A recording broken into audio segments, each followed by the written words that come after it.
Sir एक आप वो बता रहे थे नीडल वाला केस की। हाँ, ये तो बहुत अच्छा किया आपने पूछा। मैंने आपके उसमें पॉडकास्ट में भी देखा है कि कुछ इस तरह के तंत्र मंत्र की बातें भी बहुत करते हैं। ये वाकई बहुत बड़ी इंटरेस्टिंग कहानी है। जब मैंने सुनाई थी तो यकीन नहीं कर रहे थे कि ऐसा भी हो सकता है। ये यूपी के ज़िला मेरठ का एक थाना लगता है किठौर। अच्छा। किठौर का एक गांव लगता है। एक गांव की लड़की थी, वहाँ पर उस लड़की के अंदर जिन्न आया करते थे। और जब जिन्न आते थे, जैसे जिन्नात बोलते हैं ना, तो जिन्न आया करते थे। तो जिन्न कुछ इस तरह से आते थे कि उसके यहाँ उसे जब पता चल जाता था लोगों को, तो उसके घर पे बहुत लंबी लाइन लग जाया करती थी। अब वो कुछ ना कुछ पढ़ के देती थी, कोई बीमार है, कोई कुछ दिक्कत है, तो वो पढ़ के देती थी उससे पानी में या किसी चीज़ में, तो वो आदमी ठीक हो गया। इस तरह चल रहा था। तो उस लड़की के पापा बहुत ज़्यादा खुश थे कि यार मेरी लड़की पे जिन्न आ रहे हैं, और इससे इनकम भी कहीं ना कहीं हो ही रही थी उससे। जो मतलब वो लोगों की हेल्प कर रहे थे। हेल्प भी कर रही थी, वो जिन्न हेल्प कर रहा था लोगों की। अच्छा, क्योंकि हमने ऐसा सुना है कि कभी किसी लड़की के शरीर पे जिन्न लग जाए तो उसकी तबीयत खराब करना, उसको परेशान करना, ऐसा होता। वो उन्हें लगता था कि ये जिन्न अच्छा वाला है, ये मदद कर रहा है। अच्छा। तब लोग आते जाते थे। तो जिन्न की पता कैसे चलता था कि उस लड़की को तकलीफ होती थी, किस शरीर के किसी एक हिस्से में उसे बहुत दर्द होता था, और दर्द होता था तब पता चल जाया करता था कि अब जिन्न बाहर निकलने वाला है। तो जिन्न जब निकलता था वो सुई के रूप में, निडल के रूप में निकलता था। और निडल जो होती थी तो उसे वाक़ई डॉक्टर निकालता था, और निकालने के बाद पब्लिकली दिखाया करता था कि ये रहा जिन्न। इस तरह से ये जून 2003 की कहानी है। ये उन दोनों इतनी ज़्यादा चर्चित रही थी ये कहानी, क्योंकि अब जैसे अब आजकल तो पॉडकास्ट चल रहा है, ये तुम्हारा सोशल मीडिया है, इलेक्ट्रॉनिक मीडिया बहुत ज़्यादा हावी है। पहले सिर्फ प्रिंट मीडिया ही हुआ करता था ज़्यादातर, लेकिन इलेक्ट्रॉनिक मीडिया ने भी अपनी दस्तक देनी ज़्यादातर शुरू कर दी थी। नए नए न्यूज़ चैनल आने लगे थे, तो ये बहुत हाईलाइट हो रहा था। तो मीडिया वालों के लिए बड़ा इंटरेस्टिंग वो था कि यार ये सचमुच के जिन्न निकलता है या वैसे ये कहानी बनाई जा रही है। तो अब जब भी मीडिया वालों को इंतज़ार था कि जब इसको तकलीफ होगी, जब इसके अंदर का जिन्न निकलेगा तो देखेंगे। और वो सचमुच जब उसका ऑपरेशन किया गया तो उसके अंदर से एक सुई निकली। अच्छा। और ये मेडिकल जो हॉस्पिटल है मेरठ का, वहाँ डॉक्टर ने जब उसके निडल को निकाला तो उन्होंने कहा कि निडल तो निकली है सचमुच, लेकिन ये निडल कुदरती नहीं है। मतलब कोई ऐसा कि सब कुछ बन गया होगा अपना आप, ये तो बनाई हुई किसी मशीन के द्वारा बनाई हुई है। इसका मतलब ये कि इसके अंदर डाली गई है। अच्छा। अब ये बात उस ज़िले के एसपी को बहुत ज़्यादा अजीब लगी कि यार इस लड़की के अंदर से इसका मतलब हर बार निडल निकलती है, हर बार सुई निकलती है, तो कोई ना कौन है। तो पहला जो शक गया था वो उसके पापा पे गया था कि इसका मतलब पापा ही ये नाटक कर रहा है, इसके घर पे लोग आते हैं ताकि थोड़ी इनकम जनरेट हो, और ये पागल बना रहा है, मतलब पागल बना रहे हैं, पैसे कमाने के लिए कर रहे हैं। लेकिन जब उसकी गोपनीय रूप से उन्होंने बिना वर्दी के इस मामले की जांच पड़ताल की तो पता चलता है कि लड़की को 7 या 8 महीने पहले बुखार आया था बहुत ज़्यादा तेज, और जिस जगह की लड़की रहती थी वहीं पास में कस्बा लगता है। उस कस्बे में एक डॉक्टर होता है।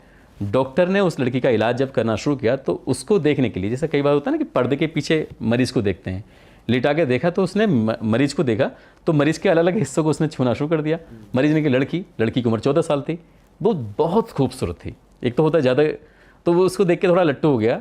तो उस लड़की ने कोई विरोध नहीं किया, ये सोच के कि शायद हो सकता है कि ये जांच का हिस्सा हो। तो उसे अच्छा सा लगा। उसने 2-3 जांचें लिख दी कि आप कल भी आना, परसों भी आना, ये वो। तो लगातार 2-3 दिन तक उसका साथ उसने उसकी बैड टच किया उसकी बॉडी पे हर जगह। लड़की ने इसका बुरा नहीं माना, क्योंकि वो शायद नादान थी और इसलिए उसने इसका फ़ायदा उठाया। अब उसने एक बेहोशी का इंजेक्शन मंगाया, उस लड़की को दिया और उसके साथ उसने रेप कर दिया। अब जब रेप कर दिया तो लड़की अब कुछ भी नहीं बोल पाई। जब उसे 1-8 घंटे बाद या 2 घंटे बाद उसने कहा कि इसको होश आ जाएगा, ले जाओ उसे, घर पास में था। तो उसने उस लड़की के साथ कई बार रेप किया, और ये बात एक तांत्रिक था, उसने देख ली, उसे पता चल गया, अंदाज़ा कि बार बार ही लड़की आ रही है, क्या बात है। तब उसके दिमाग में ये आइडिया घुसा था कि हम इसके अंदर निडल डालेंगे और ताकि ये बार बार विजिट करे। हाँ, ये बार बार विजिट करे, और हम जब इसे निकालेंगे तो बताएंगे कि जिन्न है इसके अंदर। अच्छा, तो उन्होंने मिलके फिर इसमें, वो वैसा डॉक्टर नहीं था पढ़ा लिखा, वो झोला छाप था। अच्छा। इस तरह से 5 लोग शामिल होते हैं और पिछले 6-7 महीने से उसका रेप कर रहे थे वो, और उसके अंदर निडल डालते थे ताकि वो 2-4 दिन के बाद उसे तकलीफ होगी, फिर वो आएगी और उसके बाद फिर हम ऐसा करेंगे। तो उधर जब निडल निकलने वाली बात होती थी तो इलाके में शोर मच गया कि देखो यार उसके तो जिन निकल रहा है। तो उस लड़की, वो तो खुद तकलीफ में थी लड़की, और लोग उसका कोई पानी पड़ा हुआ पी रहे हैं ठीक होने के लिए। और पापा को भी उसके पता नहीं चला। जब पुलिस को ये बात पता चली थी, उसके पापा को पता चली थी, पापा को बड़ा दुख हुआ उसके, और पुलिस को तो बहुत ही दुख हुआ। और पुलिस ने बताते हैं कि उन 5 को खूब जम के कूटा था। अच्छा। तभी से उनकी शिकायत करी थी। उस दौर में जब मीडिया वालों से अगर बात करें तो उन्होंने कहा कि उनको बहुत अच्छे से, आज भी वो लोग हैं जिंदा, वो लड़की भी है। और जेल में होंगे वो या बाहर? अरे बस हमारे देश का कानून ऐसे ही है, इतनी तिकड़मबाजी लगाते हैं लोग, बाहर निकल आते हैं। लोगों का भी मानना पड़ेगा कि कुछ भी मान रहे हैं कि भाई ये तो है कि आदमी कुछ मानने तैयार है, लेकिन ना कोई जादू है, ना टोना है, कोई नीडल है, ना कुछ नहीं है, सब बेकार की बातें हैं।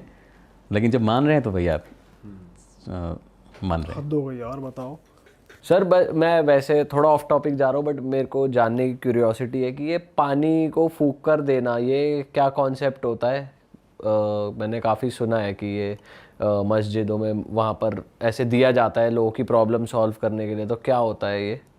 कुछ लोगों को ऐसा लगता है जैसे कि अभी रमज़ान का महीना चल रहा है और मौलाना साहब बहुत देर तक तरावी की नमाज़ पढ़ाते हैं, तो तरावी की नमाज़ जो होती है उसमें कुरान शरीफ ही पढ़ा जाता है, क्योंकि उनको रटा हुआ होता है वो।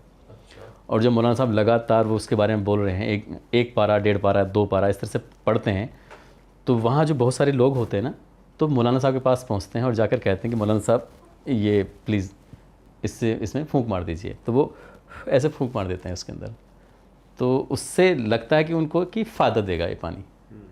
तो उस पानी को कुछ लोग पी लेते हैं, घर पे लेके आते हैं। तो उसमें कहीं ना कहीं जो लगातार कुरान शरीफ पढ़ा जाता है मुंह से, तो वो हो सकता है कि उनके दिमाग में होता हो कि इसके पढ़ने से हाँ अब ये काम करना शुरू कर देगा, ये ताकतवर हो गया, ये मतलब पानी एनर्जाइज हो गया जैसे। अब पता नहीं हो लोगों को लगता है, लेकिन मैंने कभी नहीं किया ऐसा। लेकिन मैंने अपनी आंखों से देखा है कि पानी, तेल ये पड़वाते हैं ऐसे, फिर उसको पी लेते हैं। अच्छा सर, आप एक पाकिस्तान की ट्रू क्राइम स्टोरी बता रहे थे, बड़ी शॉकिंग थी वो बताओ ज़रा ऑडियंस को। वो वाकई जिसने जब उस कहानी को सुना है, तो अक्सर होता है क्या कि हिंदुस्तान पाकिस्तान में से 36 कांगड़ा रहता है, तो इंडियन साथी जो होते हैं वो कहते हैं कि पाकिस्तान में तो ऐसे ही होता है, वहाँ के तो हर तीसरा आदमी ऐसे ही करता होगा। लेकिन वो हर तीसरा आदमी तो खैर नहीं करता होगा, लेकिन वो कहानी वाकई पाकिस्तान के इतिहास की पहली ऐसी कहानी थी। जब लोगों ने सुना था तो उन्हें यकीन नहीं हो रहा था कि ये ऐसा कैसे हो सकता है, लेकिन जिसने किया था, जब उसका इंटरव्यू पाकिस्तान की मीडिया ने किया, तो सचमुच ये बात सही थी। कितने साल पुरानी बात है सर? ये शायद बात है साल 2010 के आसपास की। एक लड़का जिसका नाम रियाज होता है, पाकिस्तान का एक सरगोदा एक जगह लगती है, वहाँ का रहने वाला, और वो शहर जा रहा था कमाने के लिए। ये पाकिस्तान का ही कराची शहर है, वहाँ पर वो जॉब की तलाश में जाता है। कई दिन इधर उधर घूमता है, आखिरकार कराची के एक कब्रिस्तान में उसका नाम था वज़ीरा पहले से ही कब्रिस्तान में माली का काम करता था। वक्त पड़ने पर कब्र की खुदाई भी करता था, वक्त पड़ने पर कब्रों की साफ़ सफाई भी करता था, तो वो वहीं पर काम करता था। उसने कहा कि वज़ीरा को एक साथी की ज़रूरत थी, तो वज़ीरा ने अपने साथ उस लड़के को रख लिया। तो ये ऐसे लगातार कई साल तक वो उसके साथ रहा, लेकिन बीच बीच में क्या होता था कि वो अचानक से गायब हो जाया करता था। रियाज नहीं, वज़ीरा पहले से काम कर रहा था। जब वज़ीरा गायब हो जाया करता था, तो रियाज ने इसने पूछा कि तू कहाँ जाता है, अचानक से गायब हो जाता है, बीच बीच में दिखाई नहीं देता। तो एक दिन रियाज ने उस वज़ीरा का पीछा करना शुरू किया, तो पता चला कि उसने वो कब्र के जो पैरों के साइड वाला हिस्सा होता था, उसमें से पटरे वगैरह हटा गए और वो अंदर कब्र के अंदर चले जाया करता था, और उस कब्र में जाता था जिस कब्र में किसी लड़की की, किसी महिला की लाश होती थी। और वो जैसे आज कोई महिला मर गई, ये लड़की मर गई, तो उसके मरने के बाद उसे दफन करते हैं, तो वो जगह होती है ताज़ा, उसको बहुत मेहनत से नहीं खोदना पड़ेगा आपको। तो इस हिसाब से वो कब्र के अंदर गया, और अंदर जाने के बाद उसके साथ आधा घंटा, 1 घंटा, 1.5 घंटा जो भी होता था वो वक्त बिताया करता था। यानी कि उसके साथ वो अपना जो सेटिस्फाई होकर आता था, गलत काम करता था, गंदा काम करता था, और वो ऐसे लगातार चल रहा है उसका। अब रियाज ने तो देखा कि यार ये सब क्या कर रहा है, तो उसने कहा तू यहाँ इसमें करने क्या गया था। तो उसने शुरुआत में झुटलाने की कोशिश करी, लेकिन जब लगातार एक ही सवाल पूछा जाएगा तो उसने बता दिया कि यार मैं ऐसे करता हूँ। तो रियाज को इस बात से बिल्कुल भी आश्चर्य नहीं हुआ कि ये गलत कर रहा है, ऐसे नहीं करना चाहिए। रियाज भी खुश हो गया, उसने कहा ये तो बहुत बढ़िया है, तो यहाँ किसी कहीं जाने की जरूरत भी नहीं है, एक काम करेंगे फिर दोनों चले करेंगे एक साथ उसके। ये सच है क्या सर? ये बिल्कुल सच है, उसका इंटरव्यू है, आप गूगल करना, आप यूट्यूब पर उसका हो सकता है उसका इंटरव्यू पड़ा हो। एक वहाँ का शमा नाम से एक टीवी है, शमा टीवी, उस पर इसका इंटरव्यू आज ही मौजूद है। बाप रे। जब सुना था ना उस लड़की ने, एंकर ने, तो तो उसको पीटना शुरू कर दिया था पुलिस वालों के सामने। उसे इतना गुस्सा आ गया था, और गुस्से वाली बात भी थी। ऐसी वक्त आगे चलता रहा और वो इंतज़ार करते थे कि कब लड़की की लाश आएगी, कब महिला आएगी, कोई औरत आएगी, कोई दिख जाया करता था, पता चल जाया करता था। उनके बताते कि वहाँ की खास किस्म का उस पर कफन आता था, तो उससे पता चल जाया करता था कि लड़की की लाश है या औरत की लाश है या फिर आदमी की लाश है। तो ऐसे इनके बीच में चलता रहा। एक दिन उसको अचानक, क्योंकि वो नशा भी करता था, जैसे ड्रग्स वगैरह लेना या कुछ सूखा नशा, कई तरह के नशे होते, तो नशा करता था, तो वो नशे की हालत में ही सब करता था। शायद इसलिए उसे अच्छे और बुरे का कभी एहसास नहीं हुआ, और इसी चक्कर में उसको बीमारी लगती है और बजीरा मर जाता है।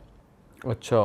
बजीरा जो था वो पहले से जो है उस माली का काम करता था, कब्र की खुदाई का काम करता था, तो वो मर जाता है। अब रियाज बसता है अकेला। जब रियाज अकेला बसता है तो रियाज को लगता है था कि यार किया जाए कुछ, तो रियाज ने वैसे ही करता रहा, और इसका भी एक वक्त आगे चलता चला गया, मतलब गुजरता चला गया। कितना टाइम खिंच गया होगा सर? 7-8 महीने खिंच गए थे। ये 3 साल तक तो दोनों ने साथ मिलकर सब किया। 3 साल तक ये करते रहे? हाँ, वो इंतज़ार करते थे कब औरत की लाश आएगी और कब उसके साथ करेंगे। उसके बाद फिर नंबर आता है रियाज का। रियाज भी वैसे ही करने लगा, और ये करते करते करते 6-7 महीने का वक्त गुजर गया।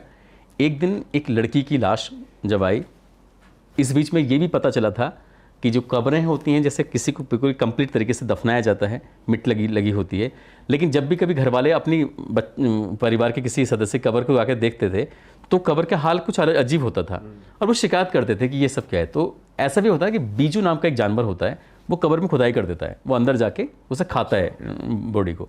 तो कहते थे कि हो सकता है कि जानवर आया हो, उसने ये सब किया हो, लेकिन वो इंसान था जानवर जो ये सब काम कर रहा था। अब रियाज ने एक दिन एक लड़की की लाश जब आती है तो उसके बाद फिर दफन हो गए और उसके अंदर चला गया। जब उसके साथ गलत करा था ना, तो उसकी जो लड़की के दांत थे वो अजीब तरह से चमक रहे थे, मतलब कुछ अब क्या रहा था वो खुदा की कुदरत है, वो भाई ऊपर वाला ही जाने। अब उस लड़की की आंखों में से भी रोशनी निकलने लगी, अजीब तरह की रोशनी, और वो इतना ज़्यादा डर गया रियाज, इतना डर गया कि उस कब्र से निकलने बाद वो चीखने लगा, उस कब्र में निकल कर वो भागने लगा बस।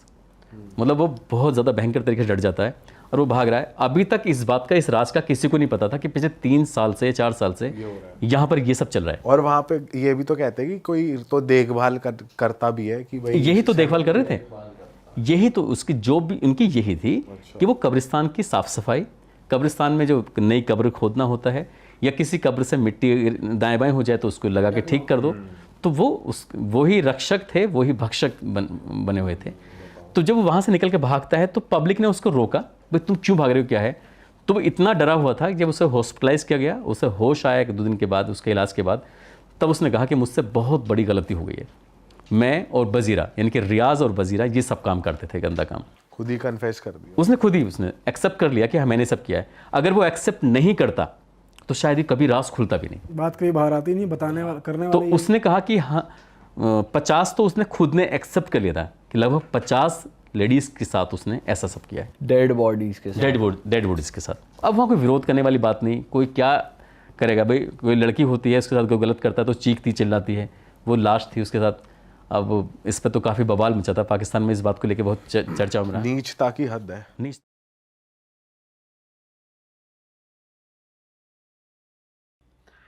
अभी मैं ना यूपी में क्या हुआ था, मतलब मैं अभी, मेरा भाई यूपी, मतलब अब होम टाउन में मैं ज़्यादा रहता हूँ, मुझे दिल्ली में ज़्यादा प्रॉब्लम होती है, मैं वहाँ अपना अकेला ज़्यादा रहता हूँ।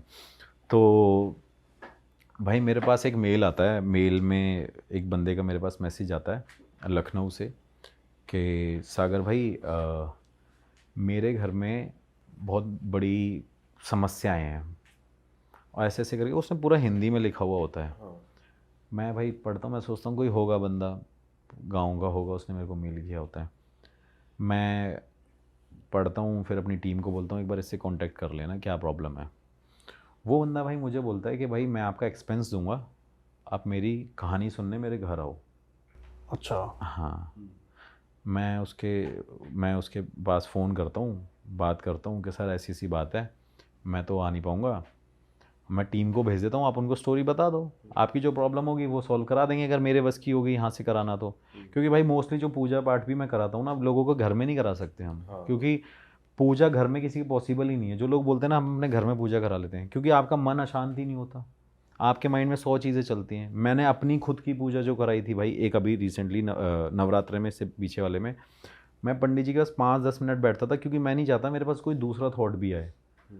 तो उस टाइम मेरे पंडित जी 8 घंटे मेरे घर में पूजा करते थे, क्योंकि भाई नेगेटिविटी में रहना, हमेशा इन चीज़ों में रहना। तो मैंने उनको बोला कि मैं भेज दूंगा, आप उसे बता देना, मैं पूजा बाहर करा दूंगा, आपको वीडियोस भेज देंगे या कुछ ऐसा होगा। वो भाई कहता है कि नहीं सर आपको आना पड़ेगा, आप अमाउंट बताइए अपने आने का। भाई मैं उसे बोलता हूँ सर अमाउंट क्या मांगूंगा, मैं जो भाई लगेगा आने का खर्चा भाई दे देना, और क्या है। हम लखनऊ की बात है, चलो मैं अपना वाराणसी चले जाऊँगा घूमने। तो भाई वो अमाउंट भेजता है। मैं वहाँ जाने के बाद मुझे पता चलता है कि वो एक आप कह सकते हो कि एक पार्लियामेंट का ही बंदा था। अच्छा। हाँ, जो भाई स्पीकर थे, वो एक पावरफुल बंदा मतलब। पावरफुल बंदा स्पीकर था, बता रहा हूँ आपको, स्पीकर थे। अब वो छोड़ चुके हैं उस चीज़ को। तो मैं उनसे मिलता हूँ, मैं बड़ा शॉक्ड होता हूँ भाई। उनके घर पे जाता हूँ, वैसे 4 फॉर्च्यूनर खड़ी हुई हैं, गाड़ियाँ खड़ी हुई हैं, इनोवा खड़ी हुई है। मैं जाता हूँ उनके घर में, एंटर करता हूँ, मैं सोचता हूँ भाई मैं कहाँ मिलने आ गया किसी से। अब मैंने उनसे पूछा कि सर आपकी परेशानी क्या है। मेरे से कहते कि मेरा एक भाई था, नवाब सिंह नाम है उसका, ऐसे करके बोलते हैं। कह रहे उसको ना मार दिया गया था, और वो भाई मेरा मेरे घर में घूमता है। अब हाँ, अब यार इतना बड़े लेवल का बंदा है वो, मेरे से ये बात बोल रहा है। तो एजिड भी हैं वो अंकल। तो मैंने उनको बोला, मैंने कहा सर घर में घूम रहा है आपके। कहते हाँ। कह रहे लेकिन इसको वेरीफाई करने के लिए तुम्हें एक जगह पे जाना पड़ेगा। अब मैं पूछता हूँ कि वो कौन सी जगह है, तो वो मुझे जगह बताते हैं। जगह भी मैं बता दूँगा आपको कहाँ पे है। मैंने उनसे परेशानी क्या है। कह रहे मैं भाई ऐसे ऐसे स्पीकर रहा हूँ, और मैं अभी यहाँ झांसी में रहता हूँ ज़्यादातर, बाकी लखनऊ आया था, मेरा यहाँ पे घर था, मेरे को आपसे मिलना था, आपसे डिस्कस करना था। मैंने ठीक है करिए। भाई मैं उनसे मिला, उनसे बात करी। उन्होंने मुझे बताया कि मेरे भाई को जहर दे के मार दिया गया था। मेरे भाई को जहर दिया और उसे मार दिया। मैंने कहा अच्छा, उसके बाद क्या हुआ। फिर मेरे से कहते हैं कि उसके बाद उसने मेरे पूरे घर में किसी को जीने नहीं दिया। और उस टाइम पे भाई क्या होता था कि जब जब वो घर में लोग उसके रहे हैं, उस लखनऊ वाले घर में, तो उस घर के अंदर उसके भाई की स्पिरिट उन सबको दिखती थी, हर एक फैमिली मेम्बर जिस घर में आप मिलने गए थे उसी घर में, सेम घर में? हाँ, कहते हैं हमारे घर में ये स्पिरिट सबको दिखती है, स्पिरिट सबको दिखती है। और क्या कहते हैं, सबसे बड़ी प्रॉब्लम भाई ये है कि हमारे ना सारे काम बंद हो गए। हमारी एक राइस मिल की फैक्ट्री है, वो भी बंद हो गई है। उनकी एक राइस मिल की फैक्ट्री थी, वो भी बंद हो गई है। कह रहे मेरे से जो छोटे वाला बेटा है, वो हर बार सिर्फ ये करता है कि मुझे सुसाइड करना है, मुझे सुसाइड करना है, मैं मरना चाहता हूँ, विदाउट एनी रीज़न। तो मैंने कहा प्रॉब्लम क्या है। कह रहे मैंने हर जगह पूजा पाठ कराई, सब कुछ कराया, हर जगह दिखाया, बागेश्वर धाम भी गया, मैं सब जगह गया, मतलब भेजा होगा अपनी अप्रोच लेके। तो कह रहे मैं वहाँ पे भी गया, लेकिन मुझे लगा कि शायद मेरी चीज़ें ठीक हो जाए। बालाजी भी गया, तो मैंने कहा इससे थोड़ी होगा कि आप गए हो तो चीज़ें ठीक हो जाए। आप अपने घर में पूजा पाठ कराइए, हो सकता है उसे शांति ना मिली हो इंसान को, हो सकता है वो अभी भी क्या कहते हैं, वो अंतिम संस्कार सही अभी भी प्रेत योनि में हो। तो मेरे से कहता तो बेटा आप एक काम करो, मेरी हेल्प करो। मैंने कहा सर मैं देखता हूँ। इस बीच में भाई एक चीज़ और है कि उसके घर में जितनी भी लेडीज़ हैं, उनको वो श्राप उसके मरने के बाद हो गया, उनके घर में कोई प्रेग्नेंट नहीं हुआ अब तक। अच्छा। मतलब जैसे उसके बेटे की शादी हुई तो उसको काफ़ी टाइम हो गया, फिर उसी का भाई हो गया, उसके बेटे की शादी हुई, उनका भाई क्या कहते हैं कोई प्रेग्नेंट नहीं हुआ, वो श्राप उनको चढ़ा हुआ था। तो मैंने बोला हो सकता है सर कि उन्हीं की वजह से सब कुछ हो रहा हो। फिर वो मुझे जगह बताते हैं कि अब एक काम करना, तुम इस जगह पे जाना। उसकी वीडियो मैंने डाली नहीं है, मैंने बनाई थी, लेकिन उन्होंने मेरे को लोकेशन बता दी। और ये गांव वालों को भी नहीं पता, ये लोगों को भी नहीं पता कि एक मंदिर में आप सोचो, एक शिव जी का मंदिर है, हनुमान जी का मंदिर है, उसके अंदर किसी इंसान की तस्वीर लग सकती है? नहीं लग सकती। नहीं लग सकती ना। उस जगह पे भाई उस इंसान की आकृति जैसा उसको स्थान दिया गया है। मतलब ये बहुत बड़ी बात है। आप एक सोचो कि एक इंसान को आप भगवान से तुलना करके बता रहे हो कि इस इंसान को वहाँ पे रखा गया है। भाई मैं उस जगह पे जाता हूँ, मैं शाम तक वेट करता हूँ। शाम तक वेट करने के बाद उन्होंने मेरे को ये बताया, मैंने कहा सर ठीक है मैं एक बार इन्वेस्टिगेशन करने ज़रूर जाऊँगा वहाँ। तो भाई मैं वहाँ पे पहुँचा, पहुँचने के बाद शाम तक का वेट किया, खेतों में रहा मैं पूरे टाइम, धूप में ही रहे, खेत के अंदर बैठे रहे, मतलब शाम हो जाए। तो उन्होंने बोला कोई परेशानी नहीं होगी, अगर कोई परेशानी हुई तो तुम मुझे फ़ोन कर देना। उन्होंने अपनी फैमिली का मेंबर कोई भी नहीं भेजा, कह रहे अगर मेरी फैमिली का मेंबर कोई भी वहाँ गया तो भाई वो पागल ही हो जाएगा। अब रीज़न ये था कि वो जो बंदे की डेथ हुई थी तब वो बंदा उस जगह पे प्रेजेंट था जहाँ पे उसका वो मंदिर बनवाया गया है। हाँ, उस टाइम पे क्या हुआ भाई कि वहाँ पे उस इंसान ने मतलब अपने आप की मृत्यु वो हो गई, मतलब अपने आप को मार ही लिया था एक तरीके से। वो दोस्तों के साथ मिला, उनके साथ कुछ खाया पिया, उन्होंने उसको अप्रोच किया, जहर दे दिया, ज़बरदस्ती खिला दिया उसको मना भी किया गया था कि अपने इन दोस्तों के साथ मत रहे। और ऐसा नहीं कोई नॉर्मल लोग थे, वो भी हाई प्रोफाइल लोग ही थे। तो भाई उन्होंने मना किया था तो उसे जहर दे के मार दिया गया। उस बीच में भाई उसने क्या किया, वो इंसान प्रेत योनि में चला गया। प्रेत योनि में जाने के बाद जो इंसान उस जगह से गुजरा भाई, ये हकीकत बात है, मेरे पास एक इंटरव्यू भी पड़ा हुआ है छोटा सा, मैं आपको दिखा दूंगा। न्यूज़ में आया था? न्यूज़ में नहीं आया भाई, ये चीज़ें न्यूज़ में कहाँ ही डालते हैं। मतलब इंटरव्यू किसका था? इंटरव्यू एक बंदे का है जो लोकल बंदा है ना, वो वहाँ का। आप ही ने लिया वहाँ? और हाँ, मैंने रात को ऐसे ही उसको, शाम को मेरे को मिला तो मैंने बोला भाई वहाँ पे चलो, तो कह रहा मैं नहीं जाऊँगा वहाँ पे, मैं वहाँ पे जाऊँगा ही नहीं। मैंने कहा भाई साहब क्या दिक्कत क्या है, मैंने उससे भी थोड़ा सा वेरीफाई किया। वो उसने मेरे को फिर बताया कि यहाँ पे जो भी आया है या तो वो उसका मानसिक संतुलन हिल गया है, मेंटली डिस्टर्ब हो गया है वो, और यहाँ पे कई लोगों की डेड बॉडीज़ भी मिली हैं कि मतलब जैसे कोई ना कोई मर गया हो सकता है रीज़न कुछ और होगा, लेकिन क्या है वो क्लेम उनको करते हैं और ब्लेम भी उनको ही कर रहे हैं कि इनकी वजह से होता है। इस बीच में भाई क्या हुआ कि वहाँ पे जो 4 लोग थे जिनको उन्होंने मारा था, तो वो लोग वहीं पे उसी जगह पे मारे गए, एक एक करके वो उन इंसानों को मार दिया। हाँ, और वो मारा किसने, वही जो बंदे को जहर दिया गया था, उस स्पिरिट ने, वो प्रेत योनि में था। फिर लोगों को लगा कि भाई ये क्या कहते हैं, ऐसे ऐसे लोग मर गए हैं, यहाँ पे ये सब हो गया, जो यहाँ पे जाता है वो मेंटली डिस्टर्ब हो जाता है, और सबसे बड़ी बात ये कि उसके घर में वही घूम रहे हैं। हाँ, वहाँ भी दिख रहा है और यहाँ भी दिख रहा है, यहाँ भी दिख रहा है। और आप जब गए थे आपको कुछ नहीं हुआ? भाई मैं बता रहा हूँ, मैं सच बता रहा हूँ, मैंने जैसे ही थोड़ा से कदम बढ़ाए ना भाई, मैं वापस आ गया, इतनी तेज़ हवा चलने लग गई। फिर मैंने मेरे को खुद डर लगा भाई वहाँ पे। और मुझे डर पता है क्या लग रहा था कि जिस तरीके से उसकी फैमिली में और उन लोगों ने बताया था ना मुझे स्टोरी कि वहाँ पे वो रहते हैं, और हाँ एक चीज़ और है कि वो जो मेंटली डिस्टर्ब होते हैं वहाँ पे बताते हैं कि यहाँ लाल कपड़ा पहन के कोई नहीं आता। और सोचो हनुमान जी का मंदिर है, यहाँ पे लाल कपड़ा वर्जित है, उसके मेंशन कर रखा है कि आप लाल कपड़ा पहन के यहाँ पे नहीं घूम सकते, चाहे दिन में चाहे रात। हाँ, मतलब दिन में तो लोग चलो मंदिर जाते हैं, 6 बजे के बाद वहाँ कोई नहीं जाता, अलाउड ही नहीं है किसी को जाने के लिए, प्रॉपर ताले लग जाते हैं वहाँ पे। बट वही उन्होंने मेरे को परमिशन दे दी थी, वो कह रहे थे आप जाओगे अपने रिस्क पे पर। अच्छा, तो मैंने कहा चलो ठीक है, वो कोई प्रॉब्लम नहीं है, हम चले जाएंगे। भाई मैं गया वहाँ पे, हवा चलने लगी, मुझे सच में ऐसा लगा कि कोई इंसान घूम रहा है वहाँ पे, कोई है। और उनकी जो बना रखी थी ना आकृति, वो भी थोड़ी सी ऐसी, एक कह सकते हो, मतलब अब मेरे को बोलने में भी डर लग रहा है कि वो भयानक सी थी थोड़ी, मतलब देख के डर लग रहा था। मतलब यार ये इंसान मेरे को यहीं अटैक ना कर दे। तो मैं भाई उनको बोलने लग गया, मैंने यार डर तो थोड़ा सा लग रहा है यार, चल लेते हैं वापस। तो फिर एक मेरा कैमरामैन बड़ा ऐसे वही है बड़ा, अरे चलो ना भैया यार कोई बात नहीं है वो। मैंने कहा मुझे अपनी चिंता नहीं होती, मेरे को तुम्हारी चिंता होती है भाई, तुम्हारे साथ कुछ हो गया, क्योंकि मेरे बहुत सारे कैमरामैन छोड़ के चले गए मुझे इस चक्कर में। बड़ी मुश्किल से आते हैं भाई पकड़ में, पैसे दे दो तब भी नहीं आते। फिर कहते हैं, वो मेरे से कह रहा चलो चलो चलते हैं। भाई मैं उसके पास गया, उसके पास जाने के बाद मैंने उसको बोला कि भाई इन्वेस्टिगेशन है, जल्दी जल्दी शुरू करेंगे, कहानी वानी में टाइम वेस्ट नहीं करेंगे। और आप मानोगे नहीं कि मैं उस मंदिर के अंदर एंटर हुआ, मुझे सच में फील हुआ कि वहाँ पे कुछ है। मेरे वही अपना जो पर्सनल सेंसर मेरा बन रखा है, मेरे गूज बम्स खड़े हो जाना, ये सारी चीज़ें, साथ वालों के साथ भी यही हुआ। वो बंदे जब मेरे साथ गए, उन्होंने मेरे को छूटते ही मेरे पीछे से हाथ पकड़ के ऐसे बोला कि भैया यार चल लो यहाँ से ना, डर लग रहा है। और सबसे मैंने बोला भाई मंदिर भी है यहाँ पे, डरना क्यों है?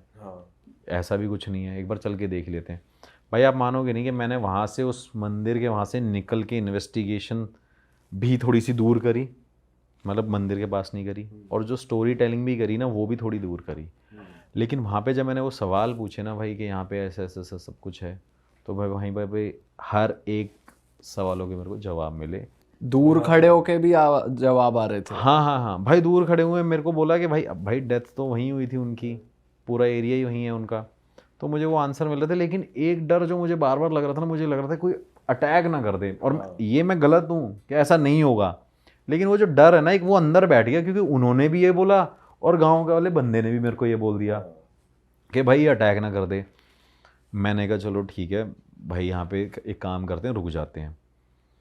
रुकने के बाद थोड़ी देर बैठे रहे, हम कार में बैठे रहे भाई। अब मैं वो खेतों में अपनी थार लेके गया था भाई, जैसे ही मैं वहाँ पे गया मेरे टायर पंक्चर हो गया था। अच्छा, टायर पंक्चर हो गया। और सबसे बड़ी गलती मेरे से क्या हुई थी कि मेरा स्टेपनी का जो टायर था वो भी मैंने पंक्चर नहीं लगवाया था। वो मेरा किसी इन्वेस्टिगेशन में कहीं करा था, लोगों ने मेरा टायर फाड़ दिया था, मतलब खड़े खड़े, वो भी यूपी में ही। तो मेरे को लगा यार मैं फंस गया भाई। फिर मैं ना वहाँ पे वो कार छोड़ के आ गया कि मैंने चल काम करते हैं, कार छोड़ देते हैं, थोड़ा सा रात को यहाँ रुक जाएंगे, और फिर हम वॉक कर करके आगे मार्केट की तरफ निकल गए। मैंने उनको फ़ोन किया, सर ऐसी सी बात हो गई है, मैं यहाँ पे था और मेरे साथ ये हो गया। कह रहे मैं कह रहा था ना तेरे को वहाँ पे है, कह रहे करने वाला मेरा भाई है। अब यार ये बातें ऐसे बंदा सोच बोल रहे हैं वो प्रॉपर कि मेरे भाई नहीं कर कह रहे मेरे भाई ने तो किया है, मैं आपको बोलता रहा हूँ। फिर वो मेरे से कह रहा है ये आपके बस की नहीं है तिवारी जी केस वो करना। मैंने कहा सर वो तो देखो पता नहीं, ये तो चलो बाद की बात है, वो देखते हैं कि अभी कर पाएंगे कि नहीं कर पाएंगे। भाई उन्होंने फिर मेरे को हेल्प करी कि बोला कि तुम एक काम करो, मार्केट में वहाँ जाओ, वहाँ मेरे नोन के लोग हैं, वहाँ उनसे मिल लेना और वो तुम्हारी हेल्प कर देंगे, और उनको फ़ोन कर रहा हूँ मैं। भाई हम वहाँ पे रात को 2-2:30 बजे उनके पास पहुँचे। उनके पास जाने के बाद उन्होंने बोला कि चाय वाय पिलाई। फिर उन्होंने मुझे भाई स्टोरी बताई कि कह रहे पूरा गाँव डरता ही है, कह रहा पूरा गाँव ये 6 बजे के बाद इस जगह पे नहीं आता। और उनका भी यही कहना था कि एक इंसान को मंदिर में उस तरीके की एक वो कैसे मिल सकती है प्लेस के, भाई भगवान को पूजो। और वहाँ का रूल है भाई कि आप पहले आओगे तो पहले उन सबसे पहले उनकी फ़ोटो है। फ़ोटो भी क्या है, पूरा पत्थर से बना रखा है कि पहले भाई इनको पूजना है। अगर आप इनको नहीं पूजोगे और यहाँ पे रह नहीं सकते, ये भी एक वहाँ का वो है कि भाई आप यहाँ पे रह भी नहीं पाओगे अगर इनको नहीं पूजोगे। तो लोग क्या करते हैं, दिन में जाते हैं, उनको पूजते हैं, फिर भगवान को पूजते हैं, फिर आते हैं। उन्होंने भाई मेरे को ये स्टोरी बताई। मैंने कहा चलो यार इतने लोग बोल रहे हैं तो भाई हो गई। फिर मैंने सर मेरे को तो ऐसे ऐसे साइन मिले वहाँ पे नेगेटिव एनर्जी के। तो मेरे से कह रहे पता नहीं तुम कैसे बच के आ गए हो और तुमने ये गलती क्यों करी। तो मैंने सर ने बोला था, कह रहे सर की तो जीवन ऑलरेडी ख़राब हो रखा है इनके चक्कर में, और तुम क्यों करने आए हो, क्योंकि गाँव के लोग तो यार करते ही है ना, उनको इतना पता नहीं होता। तो उन्होंने मेरे को बोला, मैंने कहा चलो ठीक है। मैंने फिर भाई क्या किया, नेक्स्ट डे वही अपना बंदा लेके गया, टायर खुलवाया, ट्रैक्टर से आगे रोड तक लेके आया। रोड पे लेके आने के बाद मैं कार लेके निकला, मैं वापस पहुंचा लखनऊ उनके पास। मैंने उनको फ़ोन किया, सर मैं लखनऊ आ रहा हूँ और मैं देखता हूँ कि इसको कैसे करना है। मैंने कहा सर यहाँ पे तो कुछ है। कह रहे मेरे साथ भी, और कह रहे तुम वहाँ पे इन्वेस्टिगेशन कर रहे थे, मेरे घर में भी वो घूम रहे थे। मैंने कहा यार, मैंने बोला सर ऐसे क्यों बोल रहे हो, मैं तो मेरे को ही डराने में लगे हुए। कह रहे बेटा बात ये नहीं है, मैं हंस के भी बोल रहा हूँ, जैसे अभी हम भी हंस रहे हैं। कह रहे जिसके साथ हो रहा है ना वो उस इंसान से पूछो। सही बात है। कह रहा मेरे पास इतनी संपत्ति है ना, इतनी प्रॉपर्टी है, कह रहा उसका वारिस नहीं है मेरे पास कोई। मेरे बेटे ये भी मरने वाले हैं, थोड़े टाइम में ये भी मर जाएंगे 10-20 साल बाद। कह रहे इसको संभालेगा कौन, हमारा वारिस कौन होगा, हमारा वंश कौन चलाएगा। तो मैंने कहा चलो ठीक है सर, मैं एक बार काम करता हूँ, पता करता हूँ। फिर मेरे से कहते कि आप एक काम करो, अपने गुरुजी से मेरे को मिलवा दो। मैंने कहा सर वो तो मैं आपको तब बताऊंगा, पहले मैं उनके पास जाऊंगा, फिर उनसे पूछूंगा, क्योंकि आप एक रिस्पेक्टेड पर्सन हो। पता चले उन्होंने वो मेरे को बोला कि मैं अभी नहीं मिल सकता, क्योंकि ऐसा होता है भाई, वो कई बार ऐसे वो भी ऐसे होते हैं। क्योंकि मैं उनके पास जाता हूँ ना भाई, वो मंदिर में बैठे रहते हैं, आते ही नहीं है बाहर। 3 बजे उठ जाते हैं, 3 बजे से भाई सुबह तक पूजा कर रहे होते हैं, फिर शाम को 7 बजे खाना खाते हैं, 9 बजे बैठ जाते हैं, फिर 3 घंटे पूजा करते हैं, 3 घंटे सोते हैं टोटल उनका, जब से मैं उनको जानता हूँ। हाँ 3 आवर्स वो सोए हैं आज तक एवरी डे। तो मैंने सर आप रिस्पेक्टेड पर्सन हो, मैं नहीं चाहता कि आपके साथ ये प्रॉब्लम हो। तो मेरे से कहते कि काम करो, आप जाके वहाँ पे पता कर लो। तो मैंने सर इतना ही, फिर मैंने बोल भी दिया भाई कि मैंने बोला यार मैं अपना एक्सपेंस क्यों लगाऊंगा। मैंने कहा सर आपको एक्सपेंस देना पड़ेगा जाने का, या तो आप एक काम करो, मैं लड़का भेज दूंगा, इसको आप 5-10 हज़ार रुपये दे देना, अपनी गाड़ी भेज दो, ये जाके वहाँ पे बात कर लेगा, उनको इसको ये जानते हैं। तो उन्होंने बोला नहीं आप ही जाओगे। कई लोग ऐसे भी होते हैं भाई, मेरे को प्रायोरिटी पे लेके जाते हैं गुरु जी के पास, कि यार जैसे जज साहब थे वो प्रायोरिटी पे लेके गए, मेरे को बोल रहे कि भाई आप मेरे साथ ही चलोगे, क्योंकि मैं यार यही थोड़ी करता रहूँगा, यहाँ से उठाऊँ सुबह फिर यूपी जा रहा हूँ, फिर 400-500 किलोमीटर जा रहा हूँ, फिर आ रहा हूँ, मेरे पर्सनल टाइम तो है ही नहीं मेरे पास। तो मैंने उनको बोला कि चलो ठीक है मैं चलता हूँ। वो मेरे को भाई लेके गए, मैं उनके पास बैठा, अब मैं गुरुजी के पास उनको बिठा दिया।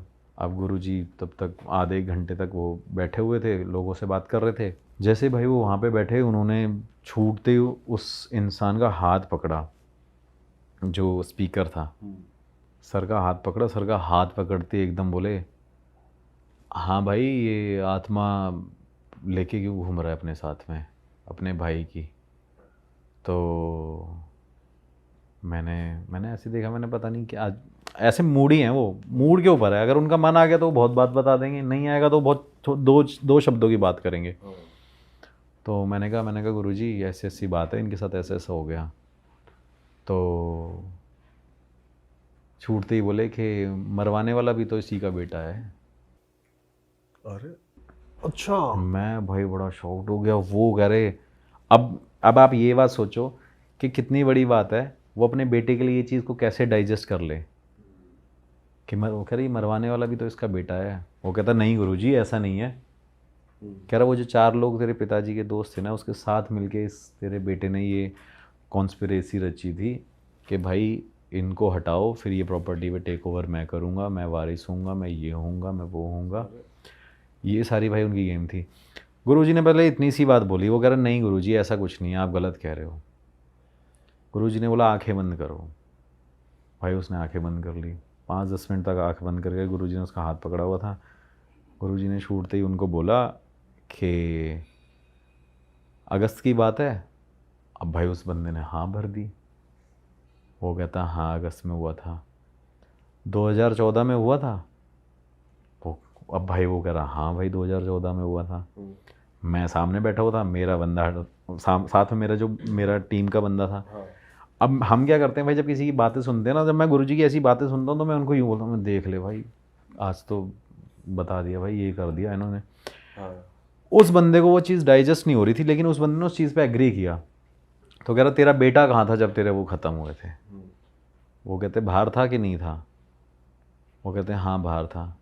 कह रहे तेरे बेटे ने ही किया है। कह रहे ये जो श्राप मिला हुआ है ना तुमको, तुम्हारे परिवार को, अब क्योंकि जो चाचा की फैमिली थी वो तो पूरी बन ही नहीं पाई।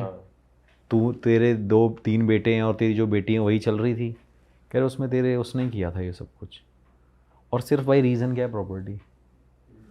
तो उन्होंने बोला ठीक है गुरुजी हो सकता है। अब वो बंदा भाई रोए वहाँ पे।